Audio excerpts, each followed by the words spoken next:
السلام علیکم ورحمۃ اللہ وبرکاتہ، امید ہے کہ آپ خیریت سے ہوگے۔ میں محمد جاوید برکاتی ممبئی سے آپ کی خدمت میں ایک سوال عرض کرنا تھا، بہت گردش کر رہا ہے۔ اکثر کچھ علماء کرام نے اس سوال کے متعلق جواب بھی دیے ہیں، بہت لوگوں نے اس کے انکار میں جواب دیا ہے، اور بہت علماء کرام زیادہ تعداد جو ہے وہ انکار کی ہے، اور کچھ علماء کرام نے کہا ٹھیک ہے، انہوں نے کچھ شرط کے ساتھ کہا کہ اس کو یعنی آپ دیکھیے۔ ایک ڈرامے کے متعلق سوال تھا حضور، وہ آج کل ایک ڈرامہ جو ہے گردش کر رہا ہے، ڈریلیش ارتگل، ترکی کی ایک سیریز ہے۔ اس کے متعلق جو ہے وہ بہت کنفیوژن ہے نوجوانوں میں۔ دراصل فاروق رضوی صاحب، ایک نوجوان طبقے کی بہت بڑی تعداد جو ہے آپ کی فین فالوئنگ ہے۔ میں بھی الحمدللہ آپ کو سنتا ہوں، بہت سارے نوجوان آپ کو سنتے ہیں، تو آپ کی بھی رائے بڑی اہمیت رکھتی ہے۔ تو آپ کی خدمت میں بھی عرض تھا کہ آپ اس کے متعلق کیا فرماتے ہیں۔ ویسے جانتا ہوں کہ آپ یعنی آپ کی تقریریں سن کر جو ہے الحمدللہ اتنا تو پتہ ہے کہ آپ یعنی بہت محتاط انداز کے اندر، اور اگر کوئی بھی اگر آپ پہلے تو اگر کسی چیز کا جواب نہیں عنایت کرتے، اگر دیتے ہیں تو بہت زیادہ دلائل کے ساتھ اور بالکل واضح طریقے سے ایک دم بالکل روشن طریقے سے آپ جواب دیتے ہیں الحمدللہ۔ کیا ہے کہ آپ بہت بڑی فین فالوئنگ ہے آپ کی نوجوان طبقے کی، تو آپ کی بھی رائے کئی جو ہے بہت اہمیت رکھتی ہے حضرت۔ اس کے بارے میں بہت کنفیوژن ہو رہا ہے، تو بڑی مہربانی ہوگی کہ آپ بھی جو ہے اس ڈرامے کے متعلق اپنے کچھ معروضات پیش کریں۔ جزاک اللہ فی الدارین۔ بسم اللہ الرحمن الرحیم۔ وعلیکم السلام ورحمۃ اللہ تعالی وبرکاتہ۔ جی جناب محترم جاوید بھائی، امید ہے آپ بھی خیریت سے ہوں گے۔ محترم، آپ نے ارطغرل غازی کے اس ڈرامے کے بارے میں مجھ سے سوال پوچھا ہے، تو بات تو بڑی لمبی ہے، گفتگو تو بڑی لمبی ہے، لیکن بہرحال مختصر طور پہ کچھ باتیں میں آپ کے اس سوال پر ضرور عرض کرنا چاہوں گا، اور وہ یہ ہے کہ ارطغرل غازی کے اس ڈرامے کا جہاں تک تعلق ہے تو اس وقت ہمارے علماء اہل سنت دو خانوں میں بٹ چکے ہیں۔ علماء کا ایک طبقہ اس کا شدید مخالف ہے، اور دوسرا طبقہ اس کی شدید تائید کر رہا ہے، بلکہ اسے دیکھنے کی لوگوں کو ترغیب بھی دلا رہا ہے۔ گویا ارطغرل غازی کا یہ ڈرامہ اس وقت ہمارے علماء کے مابین ایک اکھاڑے کی شکل اختیار کر چکا ہے، اور چونکہ میں اس اکھاڑے میں کودنا نہیں چاہتا ہوں، اس لیے اب تک سوشل میڈیا پر اس متعلق میں نے کوئی اظہار خیال نہیں کیا ہے، لیکن مجھ سے بہت سے احباب نے آڈیو کے ذریعے اور ٹیکسٹ کمنٹس کے ذریعے بار بار تقاضا کیا، اور مسلسل بار بار تقاضا کرتے آ رہے ہیں کہ میں بھی اس ڈرامے کے متعلق اپنے خیالات کا اظہار کروں، اور جیسا کہ آپ نے بھی فرمایا کہ میں بھی اپنے خیالات کا اظہار کروں۔ تو میرے عزیز، مجھے تو اس بات پر بڑی حیرانی ہو رہی ہے کہ ابھی کل ہی کی تو بات ہے کہ ہمارے اکابرین کے درمیان یہ اختلاف چھڑا ہوا تھا کہ تبلیغ دین و سنیت کے لیے علماء کا اپنی تقریروں کی ویڈیو بنانا جائز ہے یا نہیں، جبکہ تقریر کے جائز اور باعث ثواب ہونے پر تو کسی کا بھی اختلاف نہیں ہے۔ اختلاف تو اس پر ہوا تھا ہمارے اکابرین میں کہ تقریر کی ویڈیو بنانا جائز ہے یا نہیں، اور نتیجہ بھی پھر آپ کے سامنے ہے کہ اس سلسلے میں ہمارے ہاں دو بڑے گروپ پیدا ہو گئے۔ مگر آج پھر حالات کی ستم ظرفی دیکھیے، اب ہم اس پر بحث و مباحثہ کر رہے ہیں کہ دین اسلام مذہب و سنیت کے نام پر فلمیں ڈرامے بنانا، انہیں دیکھنا دکھانا جائز ہے یا نہیں، نیز کیا کوئی فلمی ڈرامہ بھی دین و سنیت کے فروغ اور تبلیغ کا ذریعہ بن سکتا ہے یا نہیں، اس پر اب ہمارے یہاں گفتگو ہو رہی ہے۔ اب رہا اس ڈرامے سے متعلق آپ کا میری رائے اور میرے خیالات جاننے کا سوال، تو میں واضح طور پر عرض کر دوں کہ محترم، میری رائے کی اہمیت ہی کیا ہے۔ جب ہمارے امام اعظم ابو حنیفہ رضی اللہ تعالیٰ عنہ نے یہ فرما دیا کہ اگر تمہیں میرا کوئی قول نبی کریم صلی اللہ تعالی وسلم کے فرمان حدیث رسول کے خلاف نظر آئے تو میرے قول کو دیوار پر پھینک مارو، تو کیا آپ مجھ سے یہ توقع کرتے ہیں یا مجھ سے یہ چاہتے ہیں کہ اب میں یہ کہوں اور ان جملوں میں کہوں کہ فلمیں ڈرامے دیکھنا تو ناجائز ہے؟ میں اسے جائز نہیں کہتا، لیکن میری اس بارے میں سوچ یہ ہے، میری رائے یہ ہے، ارطغرل غازی کے ڈرامے کے تعلق سے میرا خیال یہ ہے جناب، جب یہ شرعاً ناجائز و حرامی ٹھہرا اور مجھ میں جرأت بھی نہیں کہ میں اسے کھل کر جائز کہہ سکوں، تو پھر فعل ناجائز و حرام کے مقابل میری اپنی رائے، اپنی سوچ، اس کی اہمیت ہی کیا رہ جاتی ہے؟ خدا کی قسم ذرہ برابر پھر اہمیت نہیں رہ جاتی۔ جب شریعت میں ناجائز ہے تو پھر میری رائے کی کوئی اہمیت نہیں ہے اس کے مقابلے میں، بات ختم ہو گئی کہ شریعت میں ناجائز ہے۔ اور میں تو یہ کہنے کی بھی اپنے اندر ہمت نہیں پاتا ہوں کہ میں یہ کہوں کہ فلمیں ڈرامے دیکھنا تو شرعاً ناجائز و حرام ہے، لیکن ارطغرل غازی کے ڈرامے کے بارے میں میری سوچ یہ ہے، میرا خیال یہ ہے، میری رائے یہ ہے، جب شرعی حکم یہ ہے کہ دیکھنا ناجائز ہے اور میرا خیال یہ ہے کہ دیکھنا چاہیے، اگر مان لے کہ میں یہ کہتا ہوں کہ شرعاً تو یہ درست نہیں ہے، میں شرعاً نہیں کہہ رہا ہوں کہ یہ جائز ہے، لیکن میرا خیال یہ ہے کہ اس کو دیکھنا چاہیے، تو کیا مجھے اس بات سے نہیں ڈرنا چاہیے کہ کوئی میرا چاہنے والا، میرا عقیدت مند حکم شرع کو چھوڑ کر میرے خیال کی پیروی کرنے لگے، اور پھر کوئی کہنے والا یہ کہنے لگے کہ فاروق رضوی صاحب میں آپ کے حکمت و برے خیالات سے بے انتہا متاثر ہوا، اس لیے جو آپ نے یہ بھی تو کہا ہے کہ شریعت میں جائز نہیں، تو لیکن میں آپ کے حکمت و برے خیالات سے چونکہ متاثر ہوں، اس لیے شریعت کے اس حکموں کی ناجائز ہے اسے تو میں چھوڑ دیتا ہوں، اور آپ کی رائے جو حکمت و بھری رائے ہے، حکمت و برے جو آپ کے خیالات ہیں، اس کو میں قبول کر لیتا ہوں۔ اللہ اکبر! خدا کی قسم اس صورت میں اپنے خیالات کی پیروی کرنے والوں کی بروز حشر ذمہ داری اور ان کے اعمال کا بوجھ اٹھانے میں اپنے آپ کو اس کا متحمل نہیں پاتا ہوں۔ ایک حدیث پاک میرے اس وقت سامنے ہے، اور حدیث یہ ہے کہ حضرت سیدنا امام حسن ابن علی رضی اللہ تعالی عنہما سے کسی نے پوچھا، اور غالباً پوچھنے والے کوئی صحابی ہی تھے، انہوں نے پوچھا کہ شہزاد رسول بتائیں کیا رسول اللہ صلی اللہ تعالی وسلم سے سنی ہوئی کوئی بات آپ کو یاد ہے؟ اور یہ سوال اس سے تھا کہ امام حسن جس وقت بچپنے کا عالم تھا اسی وقت رسول اللہ کا وصال ہو گیا تھا، تو گویا پوچھ رہے کہ بچپن میں حضور سے آپ نے کچھ سنا، اور جو کچھ سنا اس میں سے آپ کو کچھ یاد ہے؟ تو حضرت امام حسن رضی اللہ تعالیٰ عنہ نے ارشاد فرمایا، حافظت من رسول اللہ صلی اللہ علیہ وسلم داما یریبوک الی ما لا یریبوک۔ امام حسن نے فرمایا کہ ہاں مجھے رسول اللہ صلی اللہ تعالی وسلم کے فرمان میں سے یہ بات یاد ہے جو حضور سے میں نے سنی، اور وہ یہ کہ آقا نے فرمایا چھوڑ اس چیز کو جو تجھے شک میں مبتلا کرے، اور اختیار کر اسے جس میں تجھے کوئی شک نہ ہو۔ اور پھر آگے مزید فرمایا ان الصدقہ طمانینۃ و ان الکذب ریبا، اور آقا نے یہ بھی کہا کہ اے بیٹا حسن سچائی میں اطمینان ہے اور جھوٹ میں شک ہے۔ جہاں سچائی ہوتی ہے وہاں اطمینان ہوتا ہے، اور جہاں فریب اور جھوٹ اور الگ طرح کی باتیں ہو وہاں یقیناً آدمی شک میں مبتلا ہو جاتا ہے۔ تو آقا کی صریح حدیث ہے کہ اس چیز کو ہمیں چھوڑ دینا چاہیے جو ہمیں شک میں مبتلا کرے، اور اس چیز کو ہمیں اختیار کرنا چاہیے جس میں کوئی شک کی گنجائش ہی نہ ہو۔ اس حدیث کو امام ترمذی نے بھی لکھا ہے کتاب و صفت القیامتی والرقائی حدیث نمبر 2518 کے تحت۔ امام عبدالرزاق بھی لائے ہیں اس کو المصنف میں حدیث نمبر 4984 کے تحت۔ امام احمد ابن حنبل نے اس کو نقل کیا ہے اپنی المسند میں حدیث نمبر 1723 کے تحت۔ امام نسائی نے بھی اس کو اپنی سنن القبریٰ میں لایا حدیث نمبر 5201 کے تحت۔ امام طبرانی نے اس کو معجم الکبیر میں لایا حدیث نمبر 2708 کے تحت۔ امام ابو نعیم نے اس کو حلیۃ الاولیاء جلد 8 صفحہ 264 کے تحت نقل کیا۔ امام ابن حبان نے اپنی صحیح میں لایا حدیث نمبر 722 کے تحت۔ امام ابن خزیمہ نے اپنی صحیح میں لایا حدیث نمبر 2348 کے تحت۔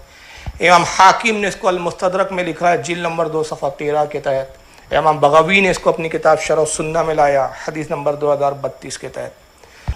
تو میرے عزیز بھائی اس بات کو یاد رکھیں کہ ہم قیامت سے قریب تر ہوتے جا رہے ہیں۔ اب ہم میں کوئی امام اعظم جیسا فقیہ نہیں ہے، اب ہمارے درمیان کوئی اعلیٰ حضرت امام احمد رضا جیسا مجدد نہیں ہے، حتیٰ کہ حضور مفتی اعظم عالم جیسا متقی اعظم بھی نہیں ہے۔ اللہ تعالی ہماری ہر طرح کے قدیم و جدید فتنوں سے حفاظت فرمائے۔ مشکوٰۃ شریف کی ایک حدیث ہے، بڑی زبردست حدیث ہے، اور میں سمجھتا ہوں یہ حدیث اس زمانے میں ہمارے لیے مشعل راہ ہے۔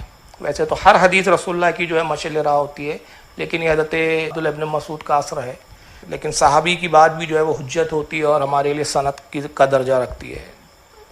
چنانچہ مشکوٰۃ شریف ہے، کتاب الایمان ہے، باب الاعتصام بالکتاب والسنہ ہے، حدیث نمبر 193 ہے۔ فقیہ امت صحابی رسول حضرت عبداللہ ابن مسعود رضی اللہ تعالیٰ عنہ فرماتے ہیں من کان مستنا فلیستن بمن قد مات فإن الحی لا تؤمن علیہ الفتنہ اولئک اصحاب محمد صلی اللہ علیہ وسلم قانوا افضل هذه الامہ۔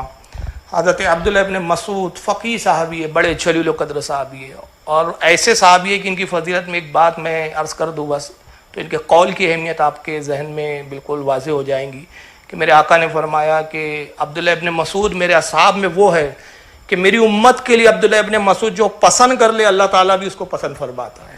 وہ صحابی اور وہ کہتے ہیں کہ جو شخص چاہتا ہے کہ کسی کے طریقے پر وہ عمل کرے اور چاہتا ہے کہ کسی کے طریقے پر وہ عمل کرے تو اس کو چاہیے کہ ان لوگوں کے طریقے کو اپنائے جو اس دنیا سے گزر چکے ہیں. وجہ کیا ہے؟ زندوں پہ فتنوں کا اندیشہ ہے. لیکن جو حق کے ساتھ اور جو تقوی پرہیزگاری کے ساتھ، اسلام کی حقانیت کے ساتھ، عقیدے کی سلامتی کے ساتھ جو اس دنیا سے گزر گئے، اب ان پر تو کوئی فتنہ نہ رہا. تو حکم دیا جا رہا ہے کہ ہمیں چاہیے کہ ہم وصال یافتہ کی جو ہے وہ پیروی کریں. اندازہ لگائیں کہ یہ کتنی عظیم بات ہے، کتنا فلسفہ چھپا ہوا ہے اس حدیث پاک کے اندر. اور اس موقع پر مجھے حضور سیدی اعلیٰ حضرت محدث بریلوی علیہ رحمت و رضوان کی ایک کتاب کا ایک جملہ بار بار یاد آ رہا ہے. کتاب کا نام ہے شفاء الوالہ فی سور الحبیبی و مزارہ و نعلہ. اور یہ رسالہ اگر آپ کو الگ سے نہ ملے، حالانکہ الگ سے بھی چھپتا ہے یہ، تو فتاوی رضویہ کی 21ویں جلد میں یہ رسالہ موجود ہے. ایک عالم صاحب تھے اس زمانے میں اعلیٰ حضرت کے، جن کا نام مولوی عبدالرحیم خان صاحب تھا. انہوں نے اعلیٰ حضرت سے سوال کیا ہے، اصل میں کتاب کا پس منظر ہے.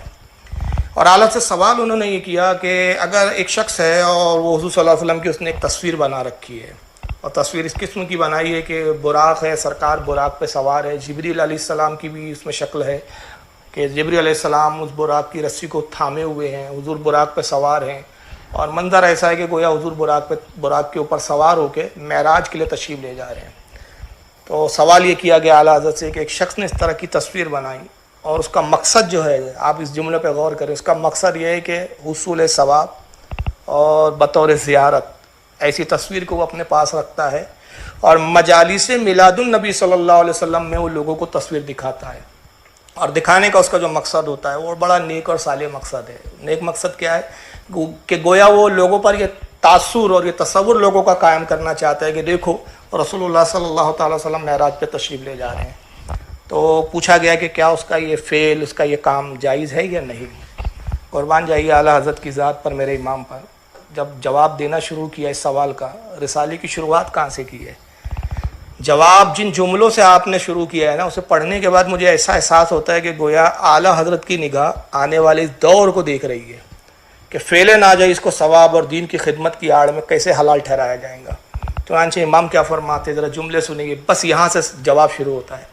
کہتے اللہ عز و جل پناہ دے ابلیس لعین کے مقاصد سے کہ اس کا سخت تر قید یہ ہے کہ آدمی سے حسنات کے دھوکے میں صیاد کراتا ہے اور شہد کے بہانے زہر پلاتا ہے. والعیاذ باللہ رب العالمین. میں عبارت کو آسان کر کے بتا دیتا ہوں. یہ کہہ رہے ہیں کہ اللہ کی پناہ چاہتا ہوں میں ابلیس لعین مردو سے، کہ اس کے مکائر یعنی اس کی مکاریوں میں سے، جو ابلیس بندے کے ساتھ مکاریاں کرتا ہے، فریب کرتا ہے، اس کی مکاریوں میں سے سب سے سخت تر جو مکاری ہے، اس کا جو سب سے بڑا سخت تر دھوکہ اور فریب ہے، وہ یہ ہے کہ آدمی سے حسنات یعنی نیکی کے بہانے، نیکی دکھا کر، نیکی ظاہر کر کر اس کے دھوکے میں صیاد کراتا ہے، یعنی گناہ کے کام کرواتا ہے. آدمی کو ظاہر ایسے کرواتا ہے کہ گویا وہ سمجھتا ہے میں نیکی کا کام کر رہا ہوں، لیکن حقیقت میں وہ کیا ہوتا ہے، گناہ کا کام ہوتا ہے. یہ اس کا فریب ہوتا ہے ابلیس کا. اور شہد کے بہانے زہر پلاتا ہے. کہتا ہے دیکھو یہ شہد ہے، اس میں لذت ہے، مٹھاس ہے، چاشنی ہے، فائدہ ہے. شہد میں فائدہ ہوتا ہے نا، فائدہ بتاتا ہے، لیکن حقیقت میں ہوتا ہے وہ زہر. یہ اعلیٰ حضرت کے جملے کیا آپ کو نہیں سمجھ میں آ رہے ہیں؟ کیا اس کی گہرائی میں آپ غور کر کے نہیں سمجھنے کی کوشش کریں گے کہ اعلیٰ حضرت کیا کہنا چاہ رہے ہیں؟ ضروری نہیں ہے کہ جو کام ظاہراً ہمیں اچھا دکھے تو وہ اچھا ہی ہو. ہمیں دیکھنا چاہیے کہ شریعت اس کے بارے میں کیا کہتی ہے. تو بہرحال میرے عزیز، میں نے ایک جلیل و قدر فقیہ صحابی یعنی حضرت عبداللہ ابن مسعود رضی اللہ تعالیٰ عنہ کا فرمان، اور اپنے وقت کے، اپنے زمانے کے ایک عظیم مجدد یعنی اعلیٰ حضرت امام احمد رضا محدث بریلوی علیہ رحمت الرضوان کا قول اختصار کے ساتھ آپ کے سامنے پیش کر دیا ہے. آپ ویسے بہت سمجھدار ہیں الحمدللہ. مجھ جیسے کہ خیالات، رائے، سوچ، اس کو سب دیوار پر پھینک ماری ہے آپ، ان کی کوئی اہمیت نہیں ہے. اور ان بزرگان امت کے فرمان کو اپنی زندگی میں مشعل راہ بنائیے. آپ یہ بات اچھی طرح سے جانتے ہیں کہ اگر کوئی نبی کریم صلی اللہ تعالی وسلم کا فرمان بیان کرتا ہے، آقا کی حدیث بیان کرتا ہے، اور بیان کرنے والا فاسق ہے، فاجر ہے، تو ہمارے معتمد علماء اہل سنت، محدثین اکرام، ہمارے شارحین اکرام، یہ ہماری علماء کی جماعت جن پہ دین کی اساس ہے، ان کا اس پر اتفاق ہے کہ اس فاسق کی روایت پر، جبکہ وہ رسول کی حدیث بیان کر رہا ہے، مگر چونکہ وہ خود فاسق و فاجر ہے تو اس کی روایت پر دھیان نہیں دیا جائے گا، اس کی روایت قبول نہیں کی جائے گی، اور اس کی روایت پر موضوع، ضعیف، من گھڑت اس قسم کے جملوں میں حکم لگا کر اسے ماننے سے انکار کر دیا جائے گا۔ ذرا آپ غور کریں کہ پھر حدیث رسول جب نہیں مانی جا رہی ہے کہ بیان کرنے والا فاسق ہے، تو فساق اور فجار کے ڈرامے کب ہمارے لیے سند اور دلیل ہو سکتے ہیں جناب؟ چھ جائے کہ ہمارے اہل علم اس کی تائید کرے، الامان والحفیظ، اللہ کی پناہ۔ اب رہا بعض حضرات کا یہ کہنا کہ ارطغرل غازی کا جو ڈرامہ ہے اسے دیکھ کر مسلمانوں میں مجاہدانہ اسپرٹ پیدا ہو رہی ہے، سنیت کو بڑا فروغ مل رہا ہے صاحب، وہابیت گھبرائی بھی ہے، امریکہ تھرا رہا ہے، معمولات اہل سنت اس سے ثابت ہو رہے ہیں، وغیرہ وغیرہ بڑی بڑی دعوے کیے جا رہے ہیں۔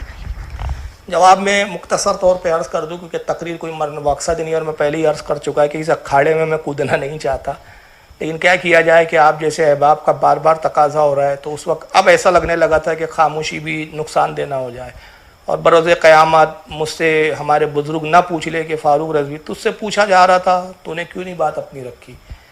تو میں کہہ رہا ہوں، بس بات کیا رکھ رہا ہوں میں، اپنی نہیں بلکہ شریعت کی اور اپنے بزرگوں کی بات رکھ رہا ہوں، سمجھنا آپ کا کام ہے۔ تو اب یہ جو دعوے ہیں کہ اس سے اسلامی اسپرٹ بڑھ رہی ہے، مجاہدانہ کردار ابھر رہا ہے نوجوانوں کا، لوگ سنت کی طرف آ رہے ہیں وغیرہ وغیرہ، بلکہ معاذ اللہ ایک مولوی صاحب کا تو میں نے یہ تک بیان سنا، بڑا افسوس ہوا کہ مدارس نے اور علماء نے وہ کام نہیں کیا، وہ مولوی صاحب کہتے ہیں کہ جو اس ڈرامے نے کیا ہے۔ اللہ اکبر، بتائیے کتنا عظیم کام کیا اس ڈرامے میں۔ تو اس کے جواب میں بس یہ عرض کر دوں بھائی کہ تقریباً 1400 سال کا عرصہ ہو رہا ہے، 1400 سال تو ہو گئے ڈیفینیٹلی، 61 ہجری کا واقعہ، میں جس واقعے کی طرف آپ کو لے جانا چاہ رہا ہوں۔ تو 1400 سال سے ہم ماہ محرم الحرام میں ہر سال شہزاد رسول، امام علی مقام، شہید اعظم حضرت سیدنا امام حسین رضی اللہ تعالیٰ عنہ اور ان کے جانثاروں کی بہادری، مجاہدانہ کردار، اسلام پر مر مٹنے کا جذبہ، واقعات کربلا کے حوالے سے سناتے آ رہے ہیں۔ اگر صدیوں سے یہ سلسلہ چل رہا ہے، اگر صدیوں سے شہزاد رسول کی مجاہدانہ تاریخ ہماری قوم کو اگر نیند سے بیدار نہیں کر سکتی، تو پھر خدا کی قسم ارطغرل غازی کا ڈرامہ ہماری خواب خرگوش کی نیند میں سوئی بھی قوم کو بیدار نہیں کر سکتا جناب۔ جب شہزاد رسول کی اگر یہ قربانیاں جو ہر سال سنائی جا رہی ہے جگہ جگہ، یہ اگر ہماری زندگی میں انقلاب نہ لا سکی، تو ارطغرل غازی کا ڈرامہ کیا انقلاب پیدا کرے گا۔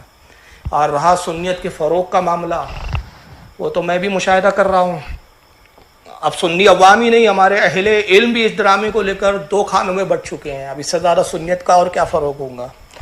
اور یہ سوال کہ اس ڈرامے سے معمولات اہل سنت کا ثبوت مل رہا ہے، لوگوں کو سمجھ میں آ رہا ہے کہ بھائی نظر و نیاز کیا ہوتی ہے، علم غیب رسول کو ماننا کیا ہوتا ہے، وغیرہ وغیرہ، آپ کو سب پتہ ہے، مجھے تفصیل میں جانے کی ضرورت نہیں۔ تو عرض کروں کہ ظاہر ہے اب معمولات اہل سنت کے لیے قرآن، حدیث، ائمہ کے فرمان نہیں ہے اب ہمارے پاس، بلکہ اس ارطغرل غازی کے ڈرامے کو بطور سند پیش کیا جائے گا اب، اور اسی کو پیش کیا بھی جا رہا ہے۔ اب اس سے زیادہ اور کیا فروغ سنیت چاہیے جناب آپ کو؟ جناب جاوید بھائی، اس موقع پر ایک بات کہنے کا بڑا جی چاہ رہا ہے، اور وہ یہ کہ یقیناً اس وقت ہمارے بزرگوں کی روحیں اپنی قبروں میں بے چین ہو رہی ہوں گی، اور زبان حال سے کہہ رہی ہوں گی کہ ہم نے اپنے اسلاف کی تاریخ اس لیے لکھی تھی کہ وہ پڑھی جائے۔ جملہ پھر سن لے میرا ایک بار، کہ ہمارے بزرگوں کی روحیں پکار کے کہہ رہی ہے اپنی قبروں میں کہ ہم نے جو اپنے اسلاف کی تاریخیں لکھی وہ اس لیے لکھی تھی کہ وہ پڑھی جائے، اس لیے نہیں لکھی تھی کہ وہ فلمائی جائے، اس کو ڈرامائی انداز میں ڈرامہ بنا کے پیش کیا جائے، اس لیے ہم نے کتابیں نہیں لکھی تھی۔ ہمارے بزرگوں نے اپنے اسلاف کی تاریخیں لکھی، اور اس لیے لکھی کہ اس تاریخ کو پڑھ کر مسلمانوں میں مجاہد اور غازی پیدا ہو، اور انہوں نے تاریخ اس لیے نہیں لکھی کہ اسے پڑھ کر قوم میں ڈرامے باز ایکٹرز پیدا ہو، نوٹنکی کرنے والے لوگ پیدا ہو، فاحشہ عورتیں آ کے ہمارے ڈراموں، ہماری تاریخ کے ان اوراق کو پڑھ کر ہماری تاریخ کے ان کرداروں کو فلمائیں۔ نعوذ باللہ، استغفر اللہ ربی من کل ذنب واتوب الیہ۔ امید ہے کہ اب آپ میرے موقف کو نہیں، پھر میں عرض کروں، میرے موقف کو نہیں، میرے خیالات کو نہیں، بلکہ شریعت کے موقف اور بزرگوں کے خیالات کو اچھی طرح سے سمجھ چکے ہوں گے۔ اور اگر خدا نخواستہ میری بات اب بھی آپ کے سمجھ میں نہیں آئی ہے، تو پھر یہ حدیث پاک سناتے ہوئے میں آپ سے رخصت لیتا ہوں اور خدا حافظ کہتا ہوں۔ اور حدیث پاک یہ ہے کہ وعن وابصة بن معبد صاحب النبی صلی اللہ علیہ وسلم قال جیت الی رسول اللہ صلی اللہ علیہ وسلم اسألہ عن البر والاسم۔ حضرت واسبہ بن معبد رضی اللہ تعالیٰ عنہ کہتے ہیں، جو نبی کریم صلی اللہ تعالیٰ وسلم کے اصحاب میں سے، ان سے روایت مروی وہ کہتے ہیں کہ ایک مرتبہ میں رسول اللہ صلی اللہ تعالی وسلم کی خدمت میں حاضر ہوا اور مقصد یہ تھا کہ نیکی اور گناہ کے متعلق میں حضور سے کچھ سوال کروں. فقال جیتا تسأل عن البر والاسم. تو اللہ کے نبی نے پہلے ہی جان لیا، اس سے پہلے کہ وہ کہتے کہ میں سوال کرتا ہوں، حضور خود ہی جان گئے اور نبی پاک نے ارشاد فرمایا کہ تم میرے پاس نیکی اور گناہ کے متعلق پوچھنے آئے ہو. فقلت والذی بعثک بالحق ما جئتک اسألک عن غیری. تو حضرت وابصہ رضی اللہ تعالیٰ عنہ کہتے ہیں کہ میں نے عرض کیا کہ اس ذات کی قسم جس نے آپ کو حق کے ساتھ مبعوث کیا، آپ کو حق کے ساتھ بھیجا، اس کے علاوہ میرا اور کوئی پوچھنے کا مقصد تھا ہی نہیں. اللہ کے نبی میں یہی سوال پوچھنے آیا ہوں. فقال البر من شرح لہ صدرک. اللہ کے نبی نے ارشاد فرمایا کہ پھر اب جواب سنو، نیکی وہ ہے جس پر تیرا دل مطمئن ہو. والاسم ما حاک فی صدرک. اور گناہ وہ ہے جو تیرے دل میں کھٹکے. وَإِنْ أَفْتَاكَ عَنْهُ النَّاسِ. اگرچہ لوگ تجھے کچھ اور فتویٰ دیتے رہے. آقا نے فرمایا کہ لوگ کچھ بھی فتوے دیتے رہے، مگر حقیقت میں نیکی وہ ہے کہ جسے کرنے کے بعد تیرا دل خود مطمئن ہو، تیرا دل گواہی دے گا. اور گناہ وہ ہے کہ جسے کرنے کے بعد تیرے دل میں خود کھٹک محسوس ہو. اور اس حدیث کو امام احمد ابن حنبل نے بھی نقل کیا ہے، حدیث نمبر 17999 ہے. امام دارمی لائے اس کو اپنی سنن میں حدیث نمبر 2576 کے تحت. امام بخاری نے اس کو اپنی تاریخ الکبیر میں نقل کیا، جلد نمبر 1 صفحہ 144 حدیث نمبر 432. امام ابو یعلا لائے اس کو مسند ابی یعلا میں جلد 3 صفحہ 161 حدیث نمبر 1586. امام طبرانی نے بھی اس کو لکھا معجم الکبیر جلد 22 صفحہ 148 حدیث نمبر 402. امام بہقی نے اس کو دلائل النبوت میں لایا جلد 6 صفحہ 292. اور امام ابن رجب حنبلی نے اس کو جامع العلوم والحکم میں لایا جلد نمبر 2 صفحہ 94 کے تحت. اور ایک حدیث اور ہے ابھی ذہن میں آ رہی ہے لیکن اس کا متن ابھی میرے پیش نظر نہیں ہے، ورنہ میں عربی متن سے سنا تھا. لیکن بہرحال ترجمہ سن لیجئے کہ آقا نے فرمایا کہ اپنے دل سے فتویٰ پوچھ، تیرا دل سب سے بڑا مفتی ہے. اللہ تعالی ہم سب کو بزرگوں کے نقش قدم پر چلنے کی توفیق عطا فرمائے اور ہر زمانے کے اٹھنے والے فتنوں سے ہماری حفاظت فرمائے. والسلام علیکم ورحمۃ اللہ تعالی وبرکاتہ. واللہ اعلم ثم رسول عالم.